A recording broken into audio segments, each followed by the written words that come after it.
2026 वार रविवारी मुक्काम पोस्ट नांदूर मध्यमेश्वर तालुका निफाड जिल्हा नाशिक येथे जागतिक आदिवासी दिवस मोठ्या उत्साहात साजरा।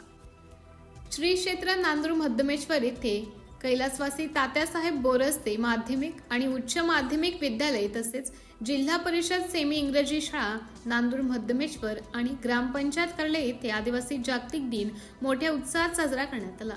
श्री वसंत काळेसर यांनी विद्यार्थ्यांना आदिवासी दिनाचे महत्त्व काय असते याविषयी माहिती दिली।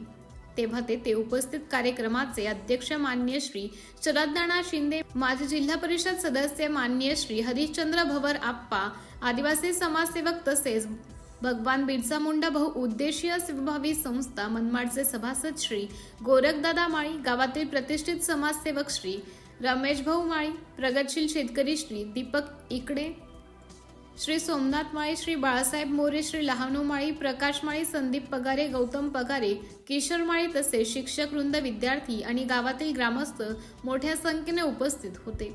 सिटी इंडिया न्यूज साठी प्रतिनिधी गोरखदादा माळी, निफाड। देशामध्ये महापराक्रमी राजा होऊन गेला महाराणा आपला पृथ्वीराज चव्हाण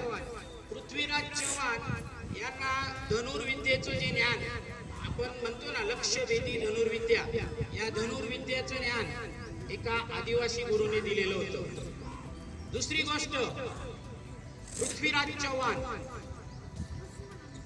आपला यांना जे ज्ञान मिळालं लक्ष्यभेदी बाणविद्येचं, त्या लक्ष्यभेदी बाणविद्येने त्यांनी मोहम्मद घोरीला ठार केलं होतं।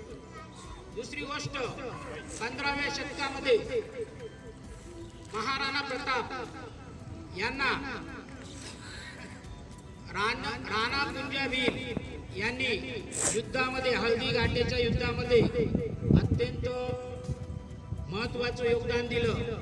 ज्या जंगलाची खडा माहिती या आदिवासींना असते ती माहिती कोणालाही नसते। आदिवासी हे जंगलामध्येच निवास करायचे आणि जंगलामध्ये निवास करत असताना ज्या वेळेस परकी आक्रमण व्हायचं, अकबराने ज्या वेळेस आक्रमण केलं त्यावेळेस महाराणा प्रतापला खरं मदत, खरी सहयोगिता या राणा पुंजाभील यांनी केलेली होती। हळदी घाटीच्या युद्धामध्ये राणा पुंजाभील यांनी अत्यंत पराक्रमाने आपला अकबर बादशाह यांच्या सैन्याला सळो की पळो करून सोडलं होतं। दुसरी गोष्ट, शिवाजी महाराजांच्या काळामध्ये देखील आदिवासींचं योगदान खूप महत्वाचं आहे। स्वराज्य मिळवून देण्यासाठी ज्या जंगलातून शिवाजी राजे जात होते त्या जंगलाची खडा माहिती हे आदिवासी त्यांना देत होते। त्यांच्या सैन्यामध्ये आदिवासी समाज मोठ्या प्रमाणामध्ये होता, परंतु दुर्दैवाने इतिहासामध्ये पाहिजे तशी नोंद आदिवासी समाजाची घेतली गेली नाही। परंतु स्वराज्य मिळवण्यासाठी आदिवासींनी खूप मोठं योगदान दिलं। ज्या जंगलामध्ये, ज्या डोंगराच्या पायथ्याशी आदिवासी समाज राहत होता। दुसरी गोष्ट,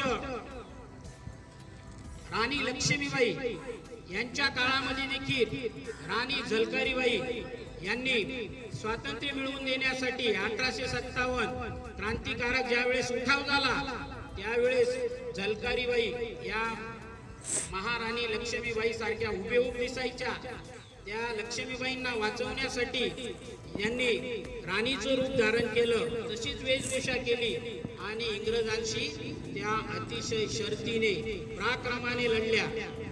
एवढं असून देखील आपला आदिवासी समाज का मागे आहे, तर याचं कारण आहे अज्ञान आणि शिक्षण।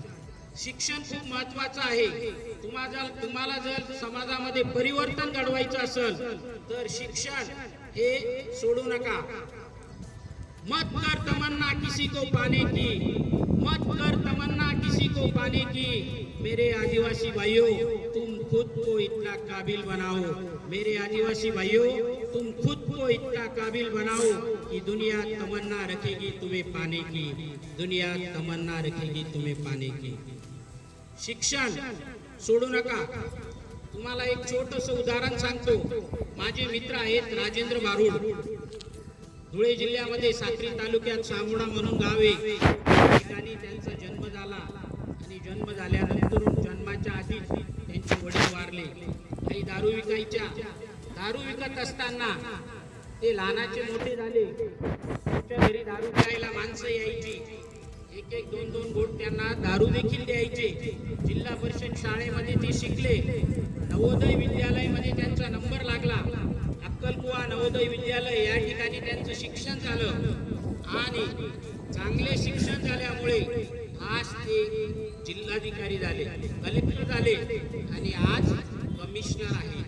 शिक्षणामध्ये बदल, क्रांती घडून येते. कशामुळे? फक्त शिक्षणामुळे.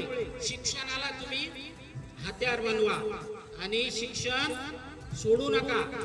शिक्षण खूप महत्वाचं आहे. शेवटी मी तुम्हाला एक सांगतो, मत छेडो इन आदिवासियों को, मत छेडो इन आदिवासियों को, ऐसा इतिहास लिखेंगे की पढ़ नहीं पाओगे. सर्वांना जय आदिवासी एवढं बोलून मी माझे 2 शब्द संपवतो. एकदा पुन्हा म्हणा, जय आदिवासी.